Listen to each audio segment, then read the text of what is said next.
Okay, so let's start. Thank you everyone for joining the third Ocean Tech community event. We are very, very happy to have everyone join from Israel and from around the world. Today's session is going to be very, very interesting and dealing with a very specific issue that is really affecting the rest, us and the rest of the humanity for a really long time into the future, which is basically the quality of the water that we consume, whether through drinking at our homes or really watering the plants at our gardens, or using that for agriculture uses, or aquaculture or marine agriculture uses. So at the end of the day, water is really the source of life, and we're at a certain point where we're dealing with climate change and a lot of different environmental impact that is really affecting our water sources. So a lot of the countries in the region that used to experience abundance of water, available water from rain or any other natural resource, are now experiencing shortage, and that really demands and requires a lot of innovation in order to solve this problem. So I'm very happy that today we have an amazing group of people from really top brands that are going to discuss that. With that, I want to provide a chance to say a couple of words to our amazing partners from Startup Nation Central, to Michal, maybe about the community or today's event, and also future things. Oh, thank you. Thank you very much. It's really fantastic to be holding this event of the Ocean Tech community.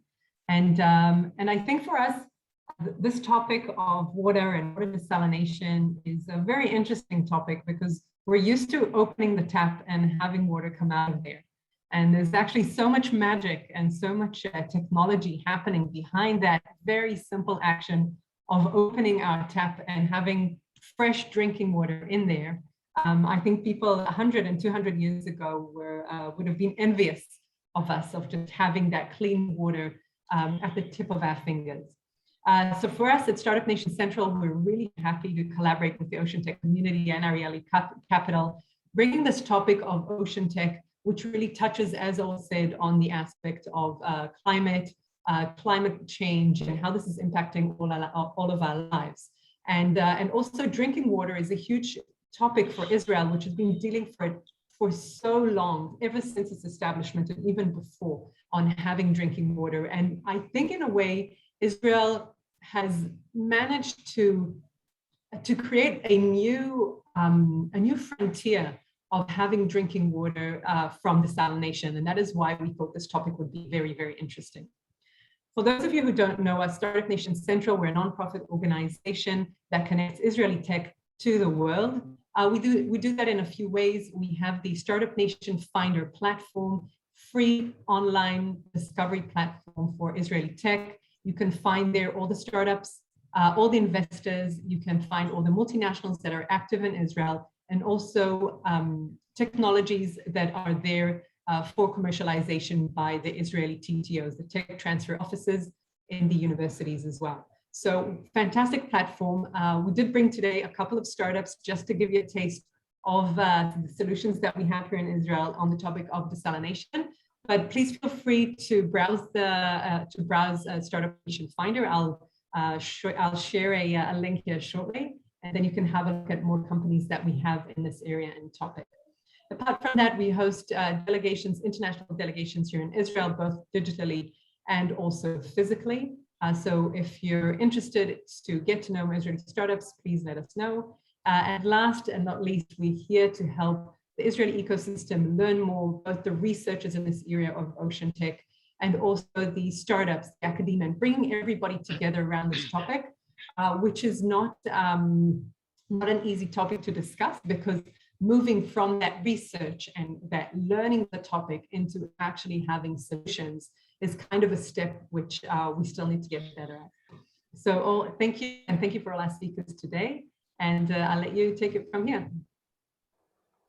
Thank you very much, Michal. Yeah, it's amazing. Anyone who doesn't know yet the work of Startup Nation Central, go find out very, very fast. It's like the central place to be, literally. If anything innovation-wise related to Israel is of interest to you, go check it out. They have an amazing website with a great scope covering the entire Israeli ecosystem. So again, my name is Or, and I am the head of global innovation in Arieli. Arieli is a US-based group focusing on innovation and investments, and we lead innovation platforms, innovation and technology hubs. We work with governments and private industry banks and funds, etc.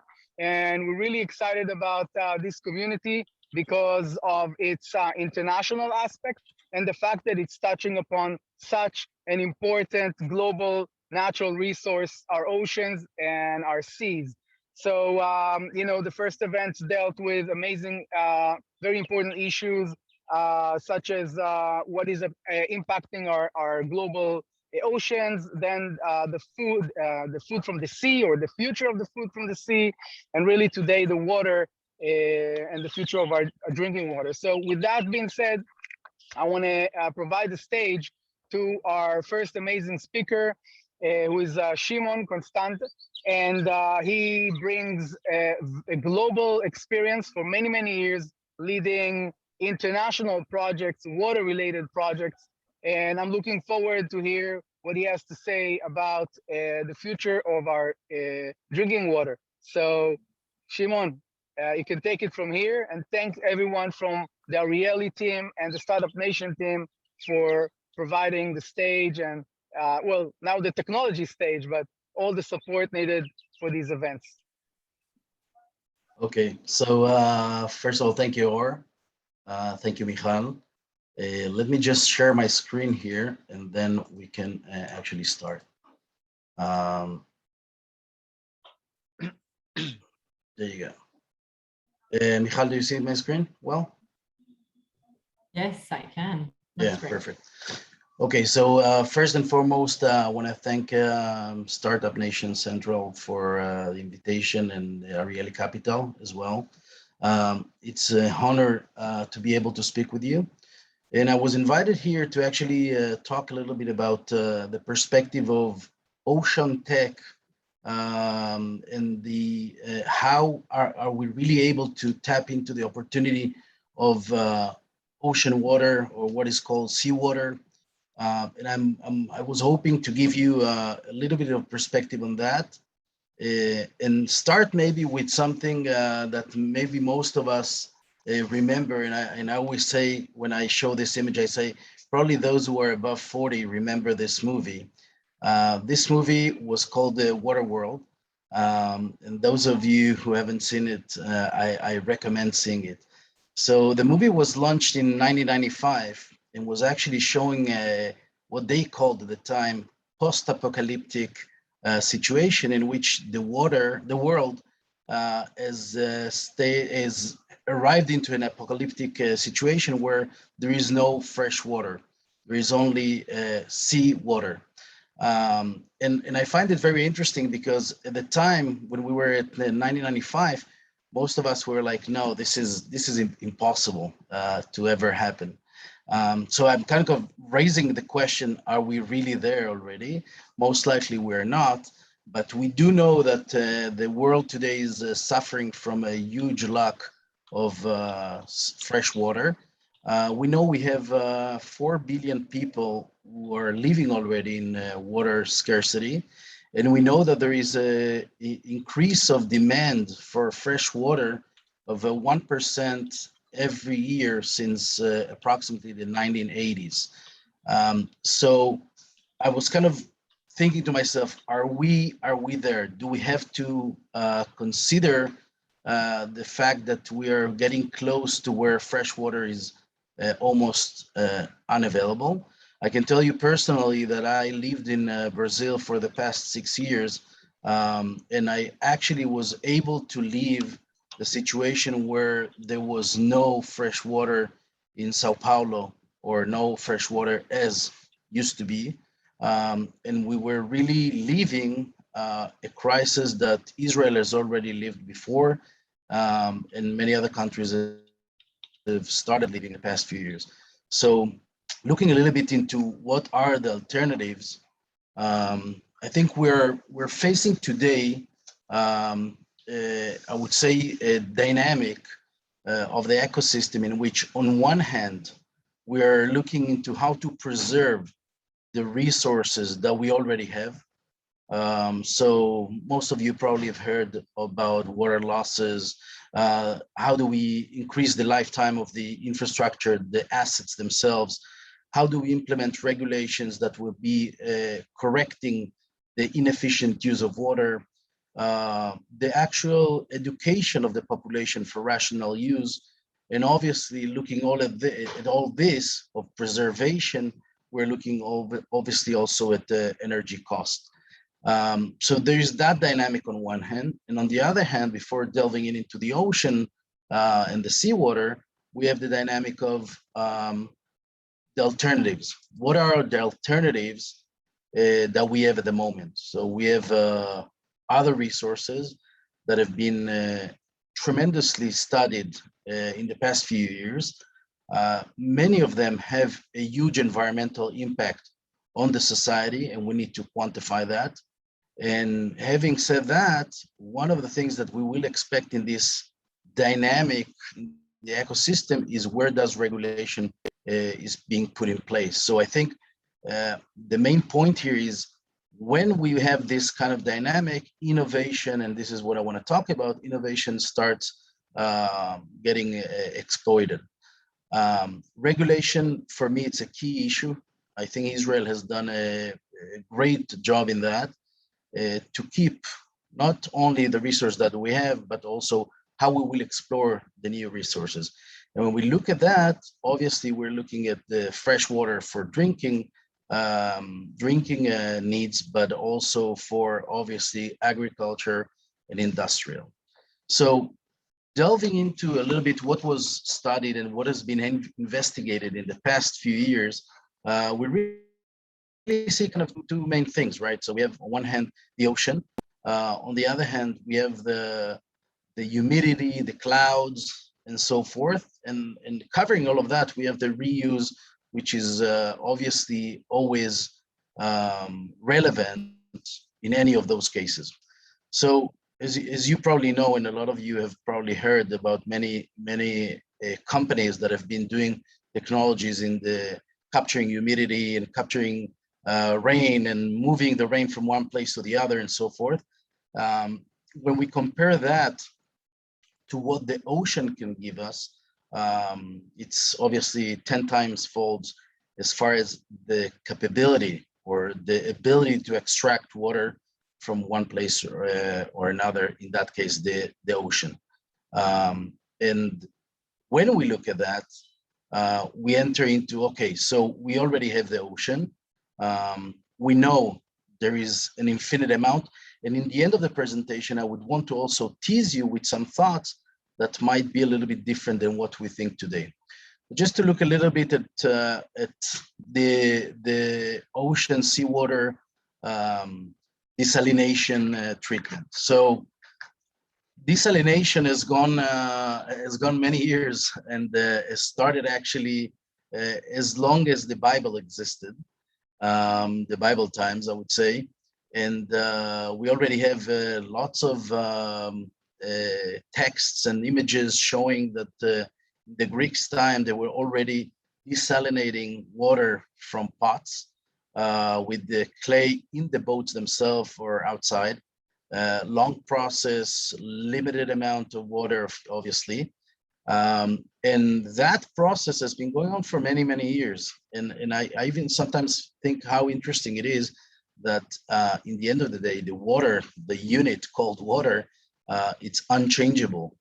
And unlike, for example, talking about innovation, unlike being able to produce meat from non-meat or reproduce meat, how come we haven't arrived at the stage where innovation is not only about how to take desalination into fresh water, but how can we reproduce water?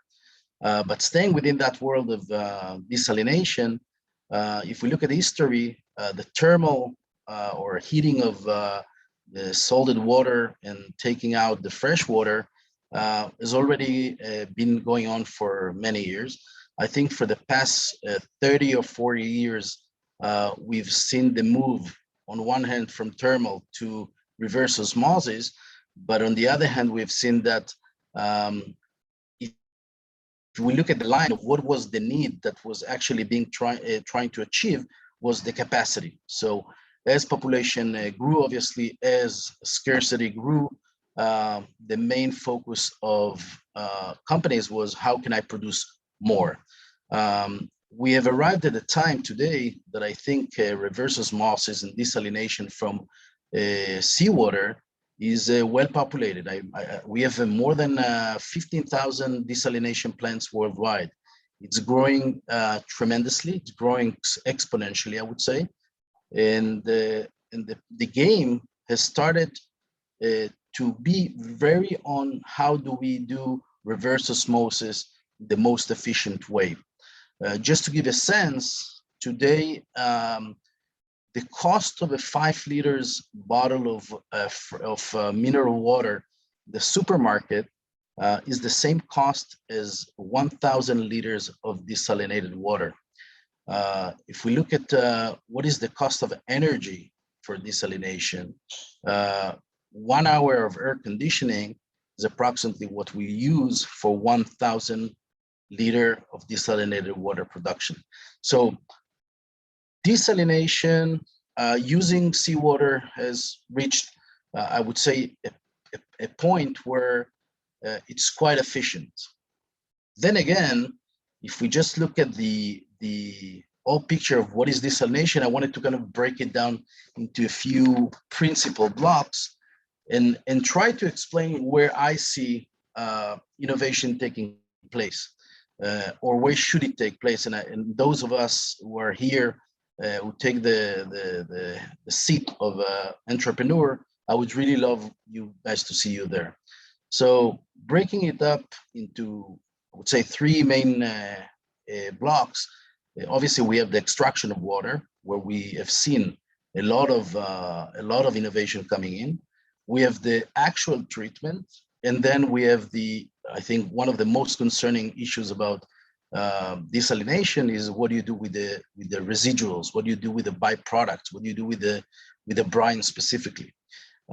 So we've started seeing a lot of innovation.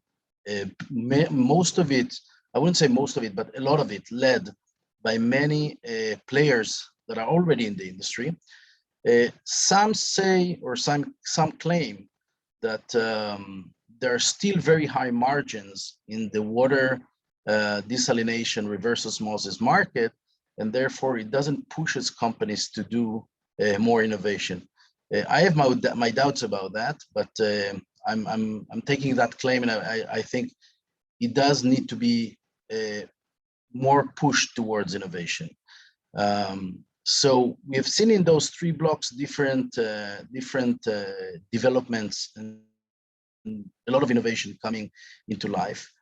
I think the main concerns that we have today in those three blocks are, how do I preserve energy, or how do I reduce the energy cost? This is a constant fight of the desalination plants. There is a lot of innovation being done with actually taking the energy that is being wasted in the process and re-injecting it into the process. So there I see a lot to be improved, and see how can we really minimize the carbon impact on society in that sense. The other innovation that has been going very well, and I think very interesting examples, is how do we take the residuals, the brine, for example, and we make something out of it. So if we look at all of these solutions from an economical point of view and from a cost benefit perspective, how do we reduce the cost? That is kind of the goal we want to arrive when we're looking at using seawater.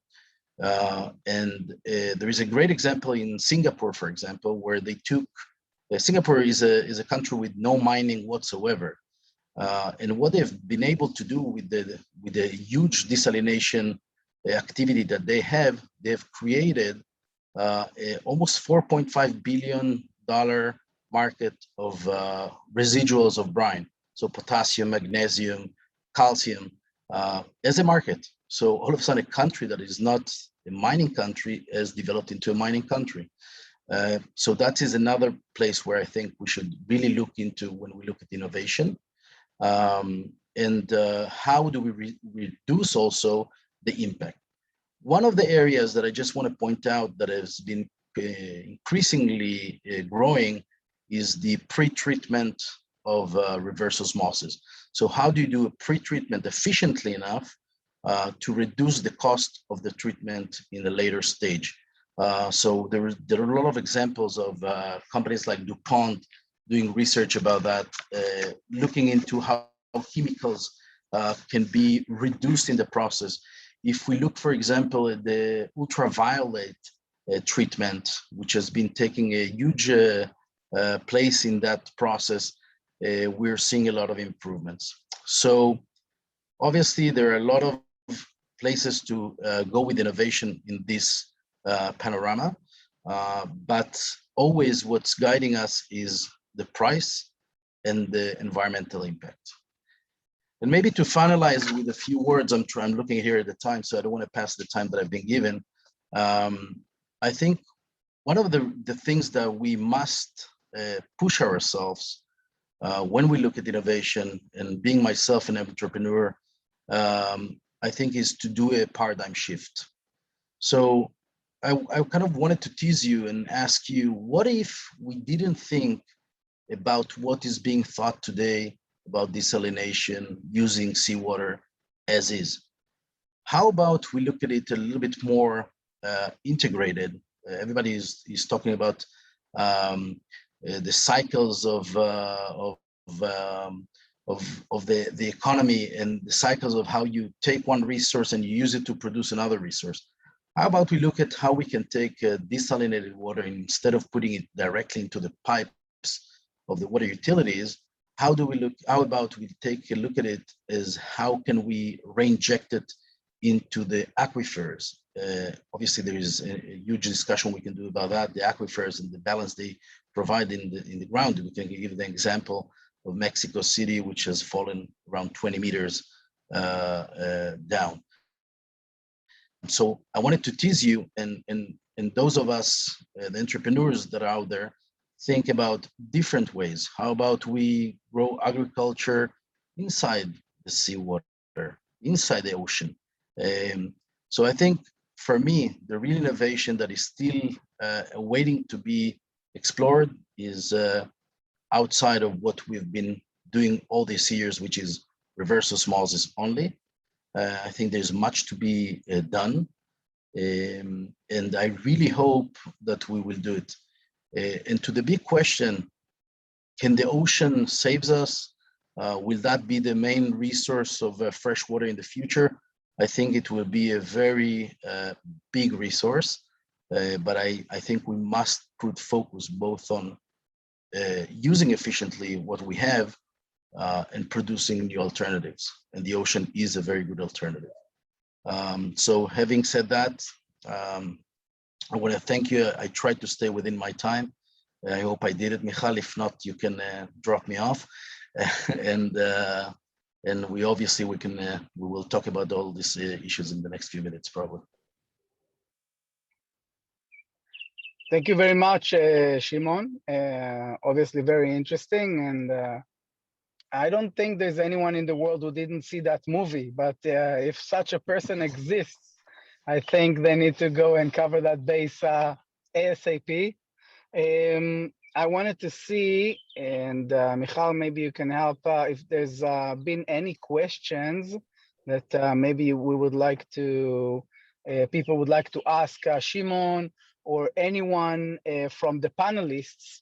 Please feel free to write them at the chat, and our team will cover that, and we'll try to raise those questions as we go. Okay, so write your questions in the chat.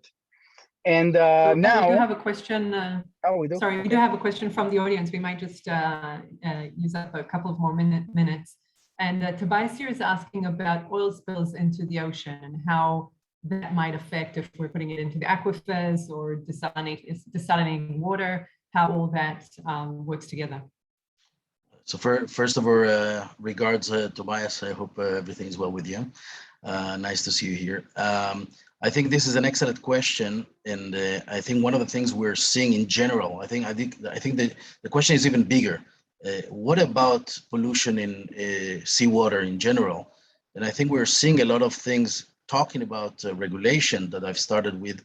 I think we're seeing a lot of things. So if you look at what is happening today with the ships, ballast water, which is one of the most dangerous, I think, ecological phenomena today, and just in one sentence, whoever doesn't know the issue, is basically ships taking water from one area with certain bacteria and passing it to a different country, continent, whatever. A lot of technologies are being implemented now to reduce that. Specifically, oil spills, I think it gets into the entire problem of how do you ensure that the water that you take, whatever it is, whether aquifers or whether it's for drinking, that it's being treated well enough.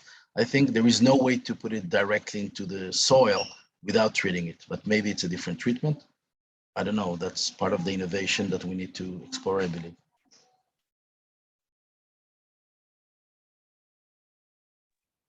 Okay. Do we have any more questions? All right, if we do, feel free to write them.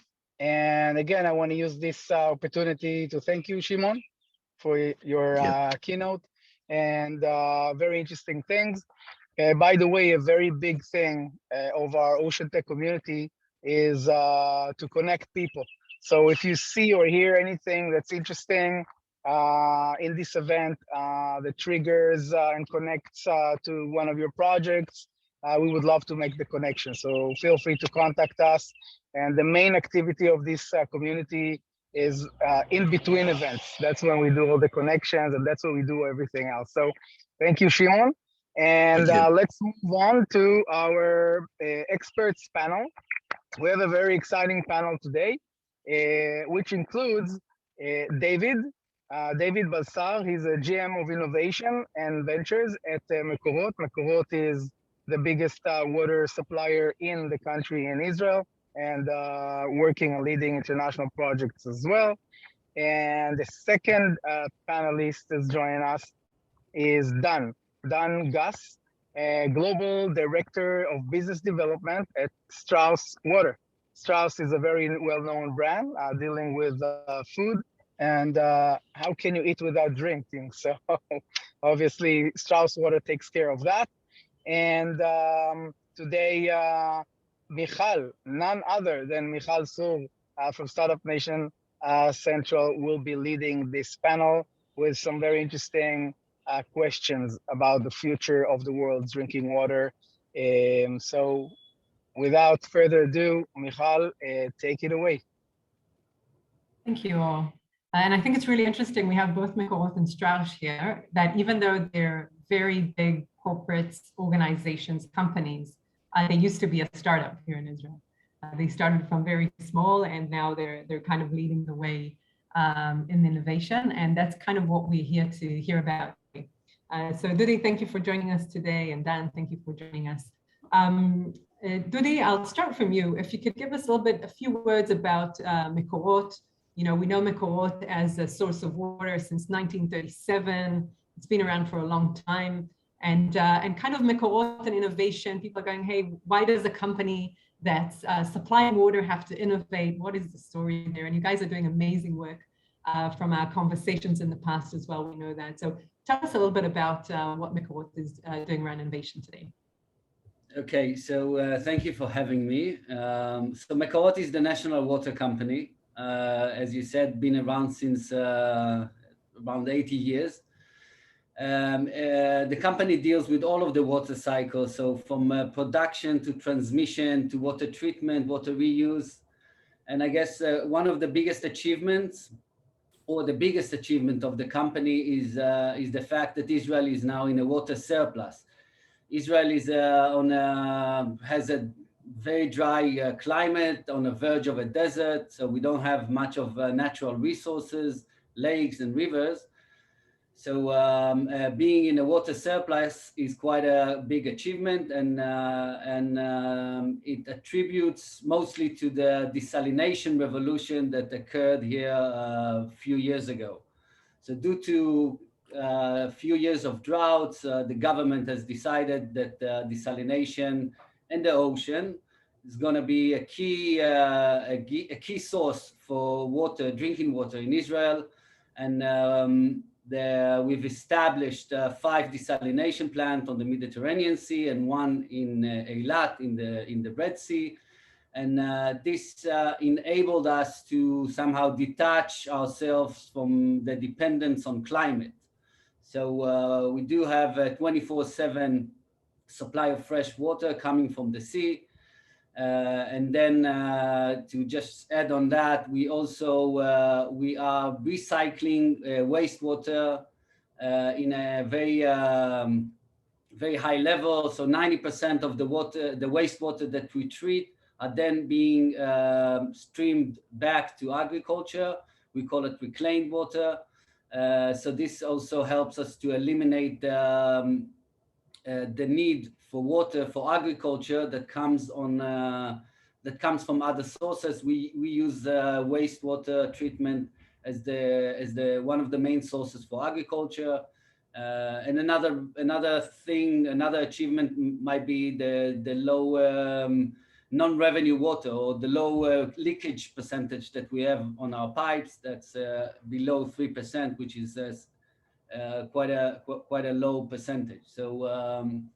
So this is us, Mekorot. We think innovation is a big part of it because of, as we said, desalination, a lot of technology there. And if you shift your resources from natural resource to desalination, it comes with a lot of technology and a lot of innovation to accompany it.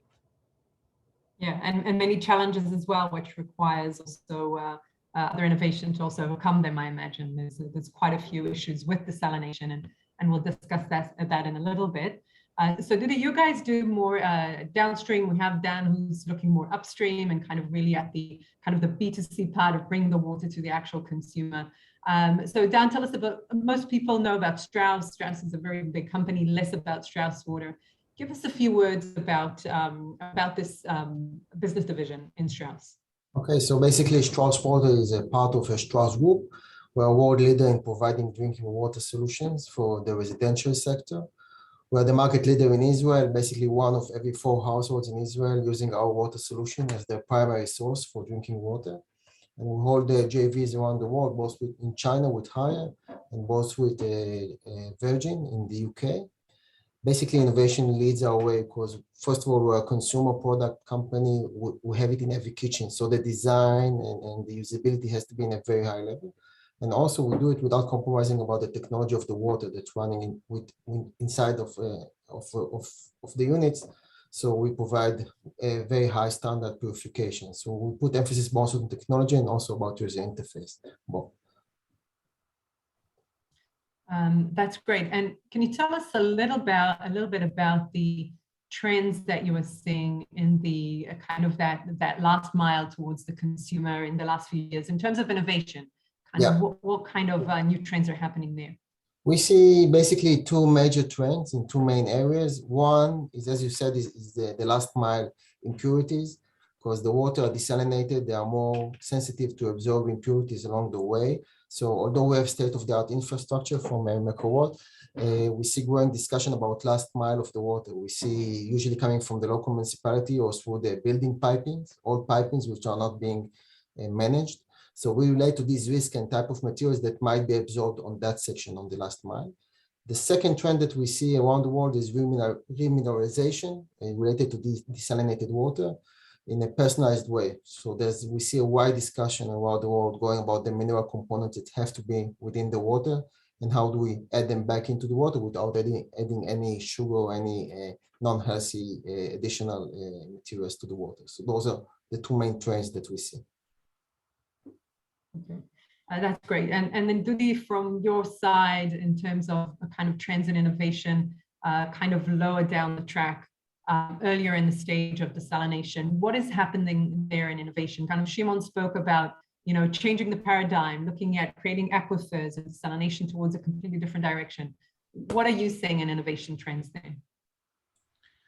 A key notion is the circular economy, as Shimon said. I mean, we're trying to use the same water over and over again. So if it comes from the sea and then we treat it, we put a lot of energy, a lot of resources, a lot of money into desalination.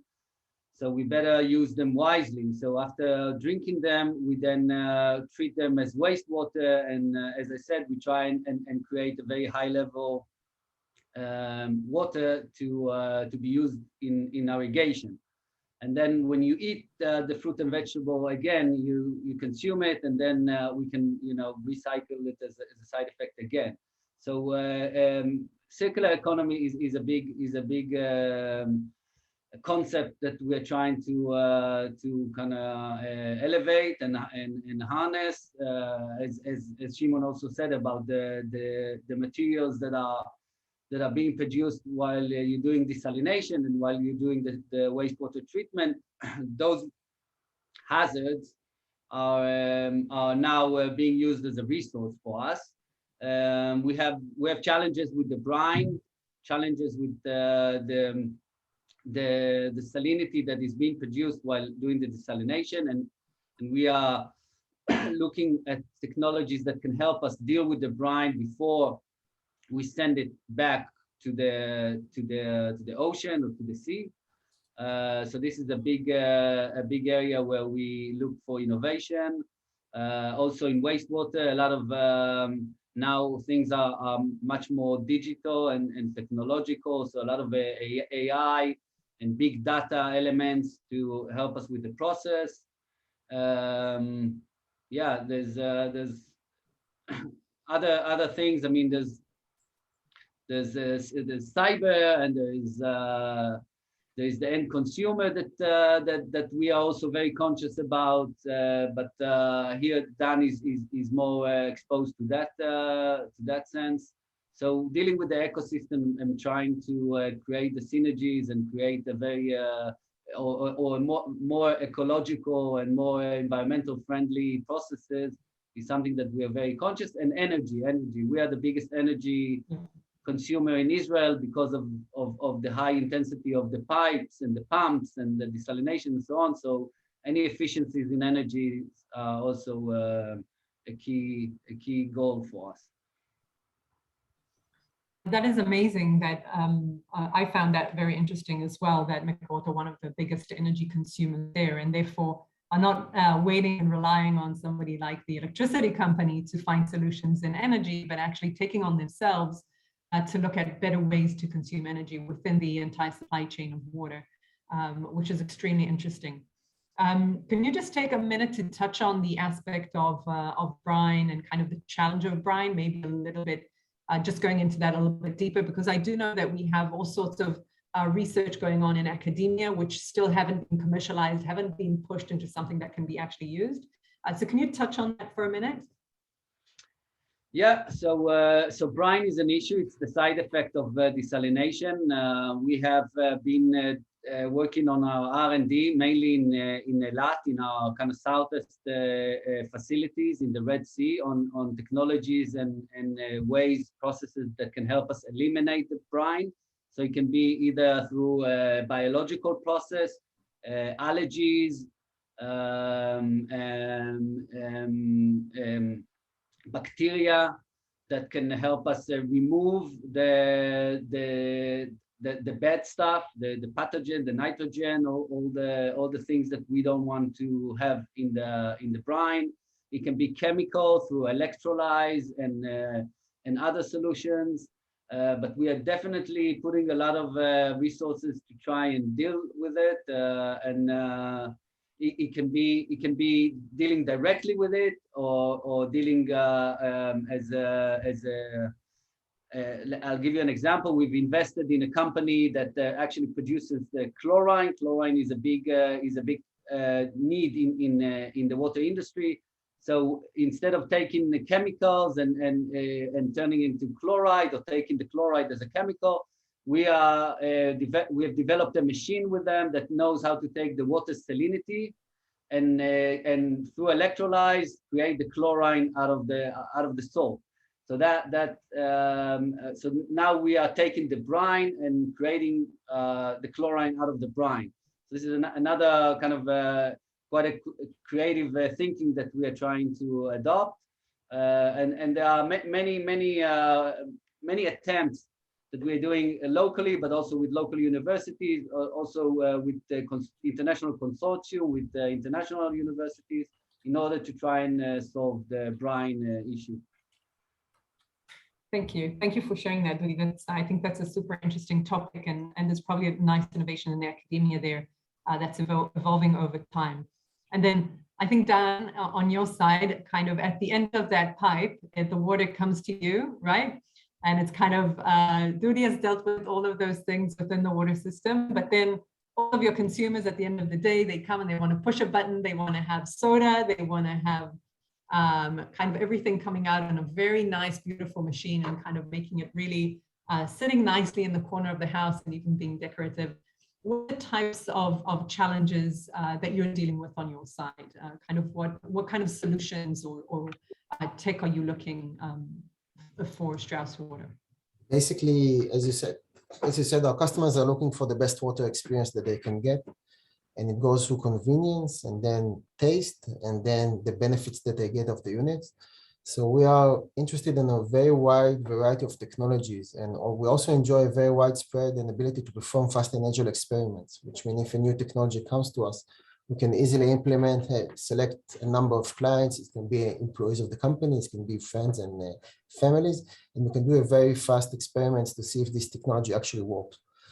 So we're looking at technology that would enhance the experience. If we can do faster cooling, faster heating, a more effective energetic-wise heating and cooling, also very interesting for us. Of course, sparkling is a huge thing around the world, because for every person that dies that drink Cokes, we have another one that is born that will drink only soda. So sparkling is a huge thing for us.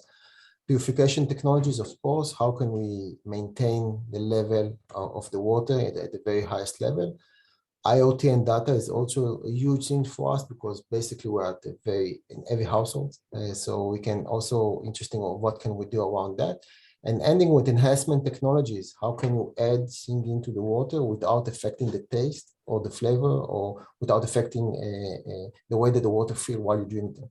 So we're interested basically around everything that relates to the experience and to the actual components of the water. Fantastic. Thank you for that, Dan. And kind of for a final question, I want to add Shimon as well to this panel. Shimon, I'd like to add you here for another question that has come up, where somebody in our audience is asking if inland agriculture areas around the world, they're facing severe water shortages. And is desalination a solution when inland areas are 50 kilometers or further inland? Is desalination a solution for those kind of places and countries? Yeah, this is a great question, because actually one of the points that I've not had the time to discuss, but I think there is a big question in general in the world, and I'm going to put aside the desalination for a second, about decentralization versus centralization. So obviously Mekrot has been doing an amazing job in centralizing the production. Obviously, they have also different points within the country, but keep in mind that in Israel, all in all, you have 15, 20 kilometers, give or take. I've seen this example of 50 kilometers in Sao Paulo. So when the desalination option was analyzed in Sao Paulo, one of the reasons why it failed was not only because it was around 60 to 70 kilometers distant, but there was also a huge elevation to be made for the water to arrive to the city, which was around 800 meters. That in the energy cost analysis just made it impossible to do. Looking at this specific question, I think it's less about the distance of 50 kilometers, more about what is exactly the topography of that city or that situation. What is the amount of water that can be consumed? Just in general, yes, it could be a solution. In practical matters, you have to really analyze it. You can look at cities like Santiago, where the water comes in with a lot of negative pressure. There is no energy cost involved whatsoever. So not Sao Paulo, sorry, Santiago in Chile. So it's a big question to be thought of. I think that the countries, just to finalize with that, I think countries might want to look at decentralized solutions to be able to really provide desalinated water to agriculture, but the agriculture areas will need to unite together to make it economically viable. That's great. Thank you for that, Shimon. And I think we'll be hearing more about these challenges as we work closer with other GCC countries who are dealing with similar issues of bringing desalinated water closer inland. And I'm sure we'll hear about this more and more, and we'll have to deal with it as time goes on. So thank you everybody for joining us today. We are short on time and we still want to hear the startups. Dan and Dudi, will be happy if you can share your contact information if anybody wants to get in touch with you or kind of If somebody has some great solutions for you, who do they contact? So thank you all for joining us today. Back to you for introducing our fantastic startups today.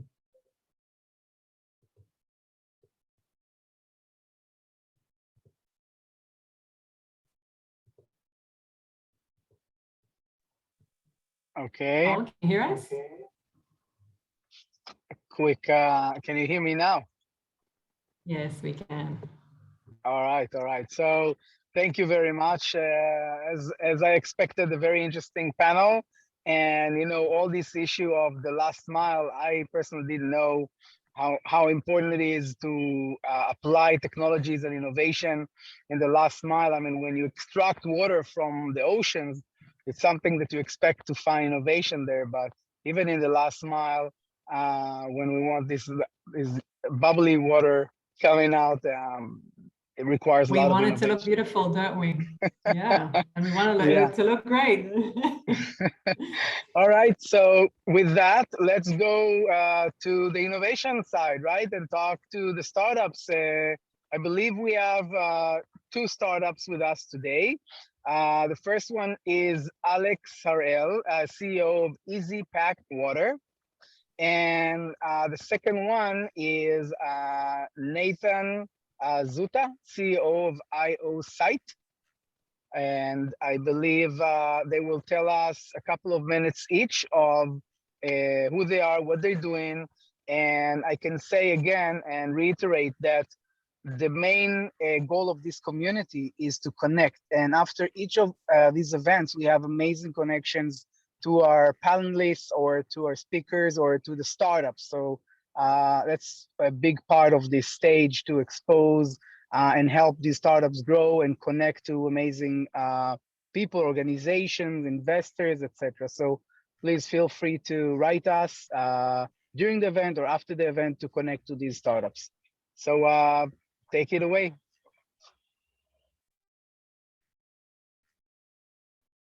Alex, the stage is yours. Yep, you can start. Okay, just share my screen.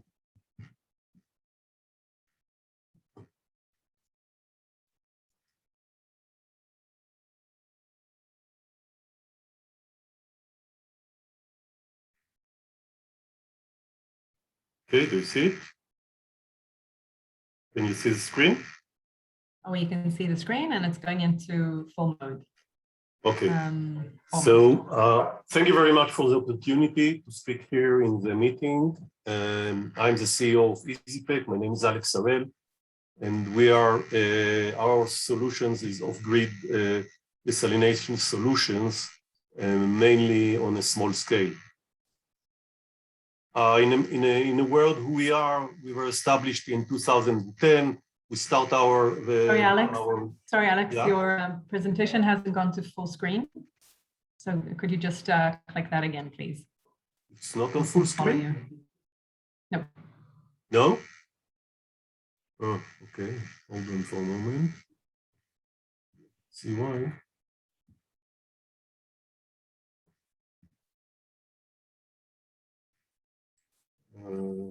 I think I'll do it like this. Let me just arrange the view.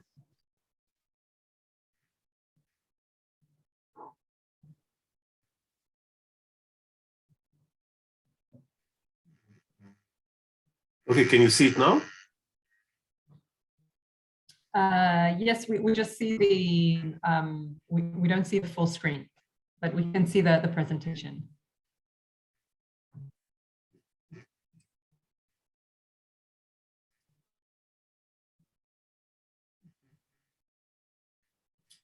Okay, for some reason the full screen is not working, so I'll do it like this. Okay, sure, no problem. So EasyPack was established in 2010. We started our way by providing a solution for a water emergency, and in the last 3 years, we are focusing on providing solution for off-grid clean water. The problem, as everybody mentioned here, is the water scarcity over the world. I want to emphasize one more thing, which is mainly relate to rural areas and the more remote location areas, they're also facing some electricity problem. In sub-Saharan Africa, many rural areas are not connected to the grid or have a limited access to the grid. And therefore, a green energy solution has to be implemented into the desalination system in order to make them viable for those areas.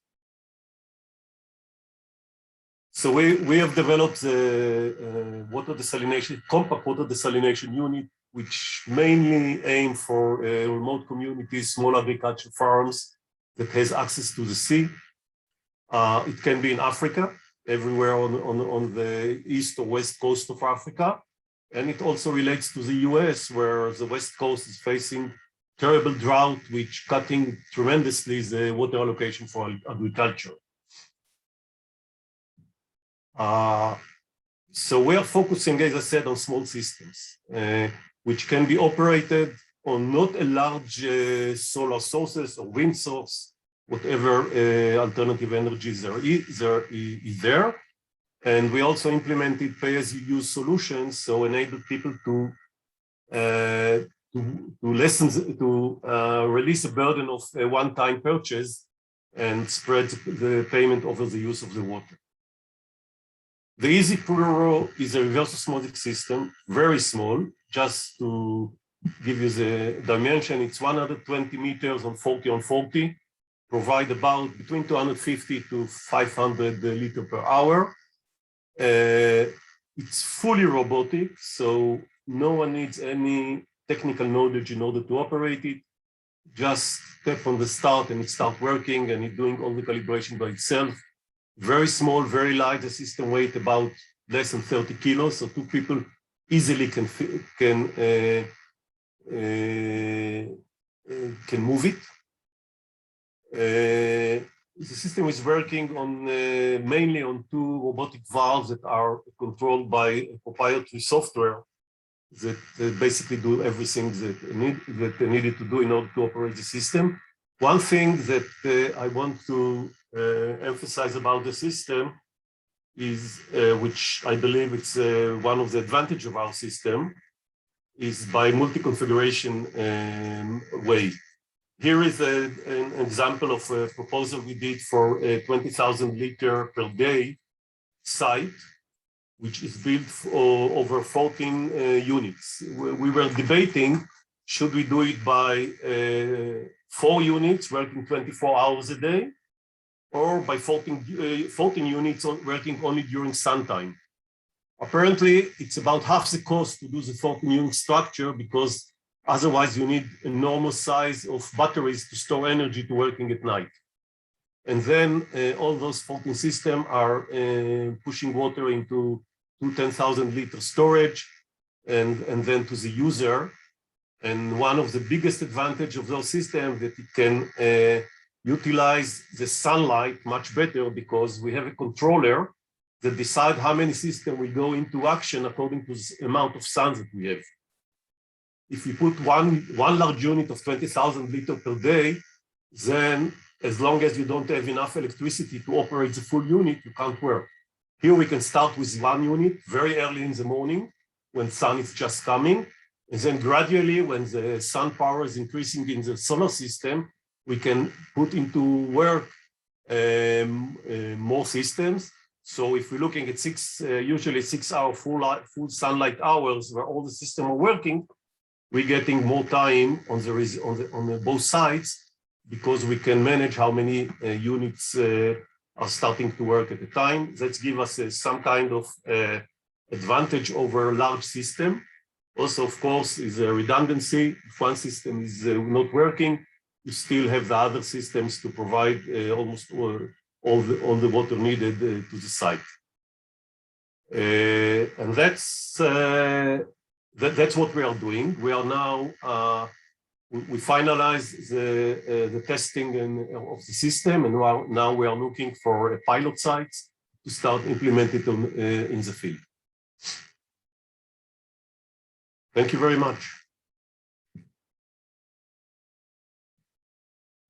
Thank you, Alex. Thank you very much for that. That was very interesting. And Easy Pack Water is actually been quite modest as one of few awards, and and various recognitions from various organizations around the world. So well done, and we look forward to hearing more of everything that you're doing.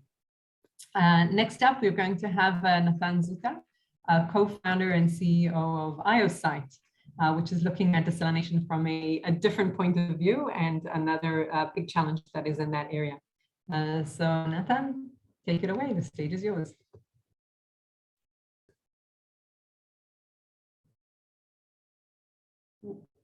Hold on, Nathan. I can't hear you. If you can just unmute. Yeah, that would be great. Fantastic. All right, so can you hear me? Can you see me? Is it on a full screen mode? We can hear you, we can see you, you're on full screen. So we're good to go. So I'll try to run through the slides. I don't want to bore you at this time of the day. I'll give a short idea of what we do in life and then leave enough time for examples and questions. So IOSite is a leading software provider of data-driven water management platform. We do that since 2008. We have over 100 installations. Started back as a local solution here in Israel. And so you know, and we spoke about it, Israel has a quite advanced water market. So we were very lucky to have our pilots and first customers here in Israel. We now have full control over the Israeli market. We work with all the desalination plants here in Israel. We work with the water authority that governs all 5 desalination plants, and now the 6th one. We work with Mekorot, the Dan Regional Union, local water utilities, irrigation water associations, and so on and so forth. And we work with many private O&M owners of water facilities like Rimon, like IDE, and like others. We started expanding to the global markets about 3 or 4 years ago. We focus on the US market and the Chinese market. We do have few installations in Europe, but our main target market is the US. Our vision is to become a global leader in data-driven water management. It's a software that is that provides the whole food chain, from collecting the data, from monitoring to storing the data, presenting it in dashboarding and reporting, and then analyzing the data with several AI applications that either detect anomalies or recommend on the best performance mode for a specific market segment. We work with most of the market segments within the water market, the water production, desalination, wastewater treatment plant, water supply like Mekorot, and water distribution system like townships and cities. And the benefit of using our system can be anything from regulatory compliance to cost reduction, environmental impact mitigation, asset management, and early fault detection of specific equipment, and so on and so forth. So as said, we provide the whole food chain. It's an all-in-one platform, and that's a very important asset that we have, because most of our customers are not able to manage 10 different software applications for for managing their data. They need one address, they need one source of one provider of software that can address all or most of their problems. It's very important to create a data storage that is reliable, that was validated. We call it a single source of truth, because otherwise it's garbage in, garbage out. It's very important, and our customers are engineers, and they are very strict on how we provide. You cannot create bypasses and shortcuts. It has to be 100% validated and reliable. That's a major concept of what we do. So again, we provide data foundation, collection, and cleaning, output sets of BI, dashboarding, and reporting solutions, an event management platform for documenting and preventing and responding on events, and a few advanced analytic AI and machine learning based algorithms for water distribution systems, for watersheds and river basins, qualities in watersheds and river basins, for water treatments and wastewater treatment facilities, and for desalination plants. As said, we have over 100 installations here in Israel. Mekorot with Dudi is one of our customers. We have numerous installations within Mekorot in desalination, in wastewater treatment plant, and in their northern watershed. And we have many others. We work with the city of Chicago, monitoring their water quality within the river basins. By the way, this is a partnership between us and Mekorot, and we use Mekorot as a subcontractor because they have a very deep know-how in how to address quality problems and combine engineering know-how with statistics and algorithms. So we hire some of Mekorot's experts, and they work with us on a few different projects with the city of Chicago and with American Water. We have many other customers. We work with 2 desalination plants in the West Coast. One of them is the largest in the US. And the next few minutes that I have, I want to focus on few examples of what we do on the special application. So usually when I have to describe standard life cycle of a customer, they usually begin with installing our generic iGreen platform, which collects, stores, and presents data because they have a specific need. They need to comply with regulators' demands for reporting, or they need to create a daily or a monthly operational report. So they hire us to do that. After everything is settled and after the data is arranged, they understand that it's not such, an irritating process, and they want to continue. And then we have sets of analytics, and we try to understand together with the customer what is the most urgent item that they want to analyze. Is it pump breakdowns, or is it problems with the membranes, if it's a desalination plant, or is it missing the targets of productions?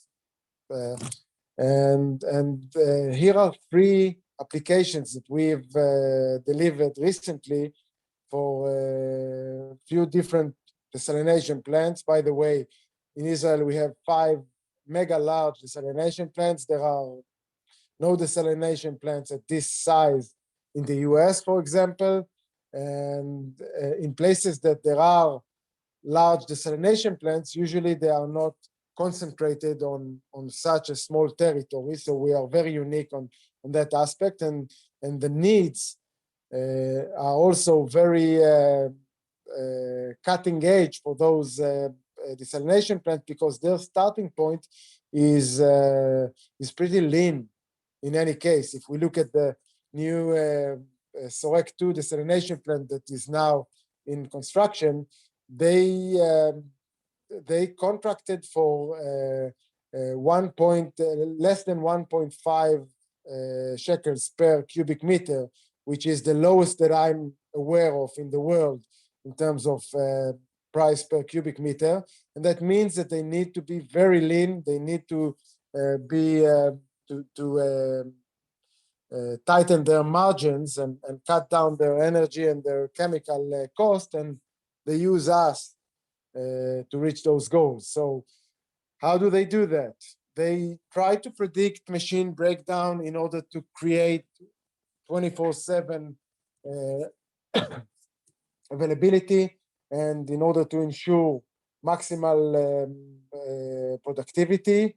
We do that by analyzing vibration and temperature sensors, looking on deep data, looking on history, on trends, understanding the mode of operation and correlating it with the anomalies, and of course, embedding those statistical algorithms so we can minimize false positives from one end, but detect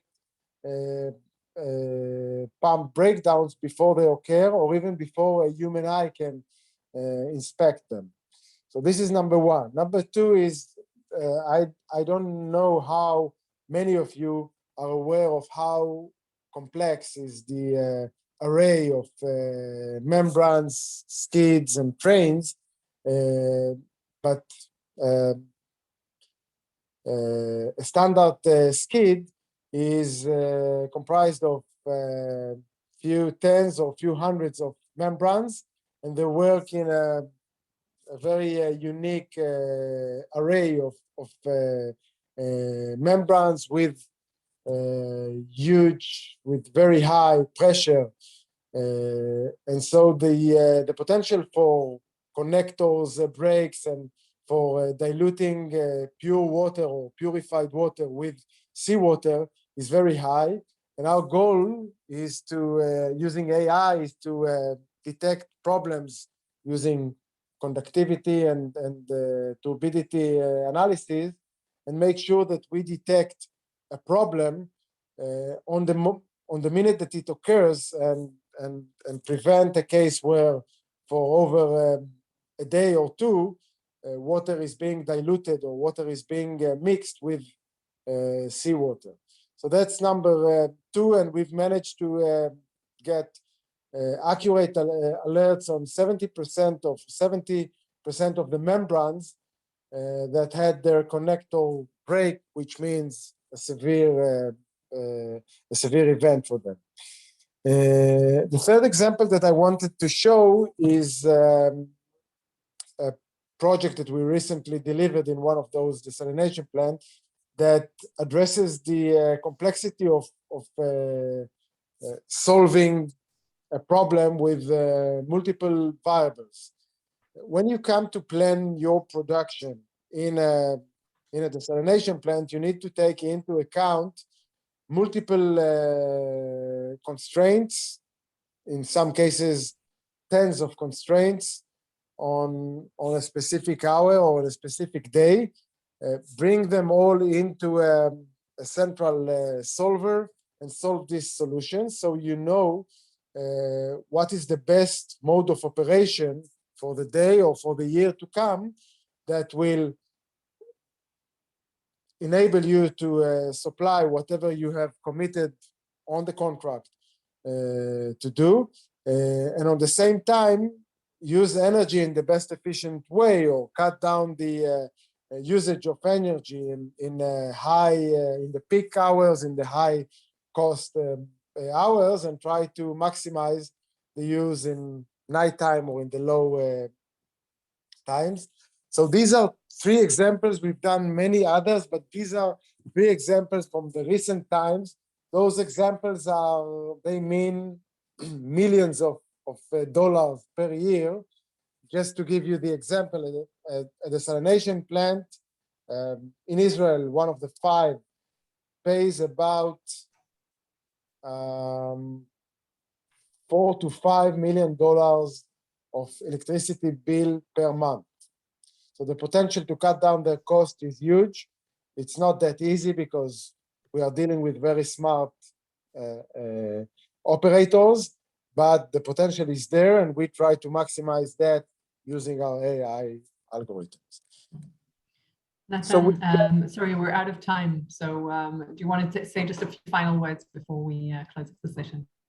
No, I think well, it's a complicated solution, so I had to use my time. I'm sorry that I used a little bit more than that.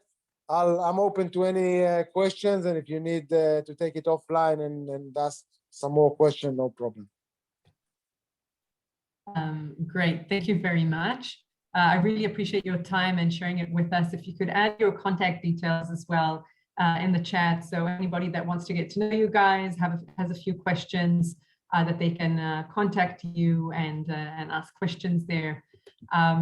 So once again, thank you very much for joining us. And as I said before, both EasyPack and IOSite, I call them startups. They're not really startups, they're actual real companies already quite established. And we're really proud of all their work up to now. I did also just want to re-mention that if you're looking for more Israeli innovation in the areas of desalination, water, then please feel free to jump on to Startup Nation Central Finder. And I sent the link just earlier. And if you're a startup, please make sure that you are on Finder, so that everybody can find you as well. I think that was super interesting. I learned so much in such a short time. That was amazing. Yeah, I can tell you one thing I'm going to do once this broadcast is over. I'm going to get a big cup of sparkling water, and you got me thirsty. But I can say that it's been very, very interesting, as we expected. And there's been a lot of things going on lately in the space, and we see the deal flow growing, especially when you see companies such as Strauss and Mekorot getting more and more involved and starting to look into companies and invest on their own and everything. And I think that this is exactly the right time to come out and bring the innovation and use platforms like the Ocean Tech community. We also, I remind you, we're a global community, so we have partners from Miami and New York and the East Coast, West Coast, in Europe, and in Asian countries, Middle Eastern countries. So really feel free to go into LinkedIn and search for Ocean Tech Community. You'll see our logo there, and join us, follow us, post things, raise some issues. We would love to consider. The next event is going to be very, very interesting and focusing on shipping, trade, logistics, a lot of global issues that really concern us on one end, and are a huge opportunity for innovation on another. We really hope to have a hybrid event by then, and that COVID will allow us to have a physical event that's going to be broadcasted and inviting our international partners as well. But let's cross our fingers for that. With that, I want to say, if anybody has questions or anything he wants to say and couldn't because of the shortage in time, feel free to contact us through the LinkedIn, send the questions and emails and everything. We would love to attend or forward them to anybody who would like to forward it to. Thank you from my end to Michal, to our team, to Ella, to everyone from Arieli, anyone from Startup Nation Central who made this possible. Thanks to our speakers and the startups. Very interesting, and that's all from my end. Great, thank you all, and have a good night. Bye, everyone.